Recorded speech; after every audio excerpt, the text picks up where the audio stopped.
Okay, we got a 94 Honda Civic. Brake proportion valve was hammered. It was leaking, actually. It was soaked. This whole thing was soaked. I was losing brake pressure. I mean, looking at this thing, it doesn't look like it's any really scientific.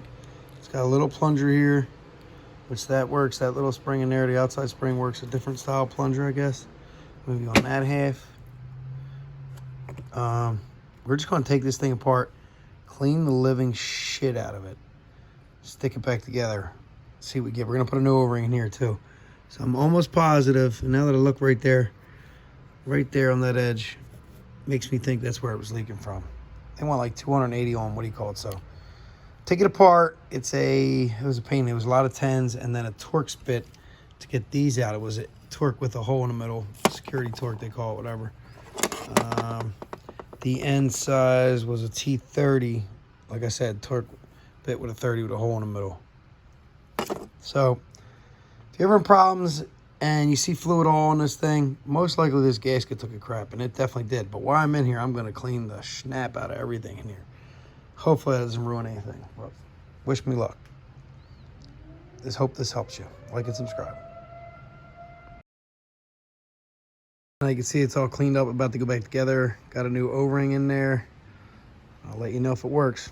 All right, so it's back in, and I don't know if you can see it, but it's nice and dry. I hit it with some brake clean really good.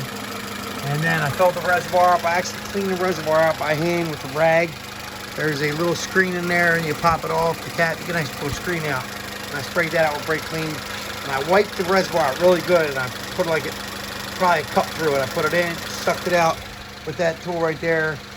There's a couple. Harbor Freight sells a different one. It's air operated. You can get a hand pump one. Either way, drained that out real good, like 3 or 4 times, and then I bled each wheel, starting with the driver's side rear, passenger side rear.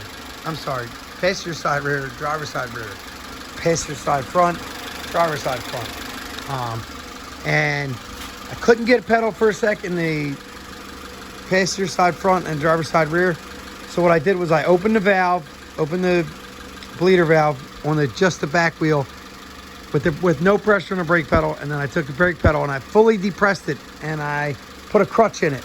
And when I say I put a crutch in it, I actually took a crutch one day and I made a crutch for this very occasion. Take a pair of crutches apart. If you're throwing them out, take the ends, keep the ends, take the center apart, and then you can slide it together, and then this is adjustable and height-wise. So when I say I crutched it, I literally went like this. Took the brake, jammed it forward with the seat, and literally, oh wow, what's going on there? Anyway, I'm not all the way depressed, but I did that, and it pushed all the air out. I did that a couple times. Basically, I did that while the valve was open, and then I closed the valve, and then I let the brake back again, then I did it again. A couple times, front left and front right and back left. Then I got a nice brake pedal. So, okay, ready.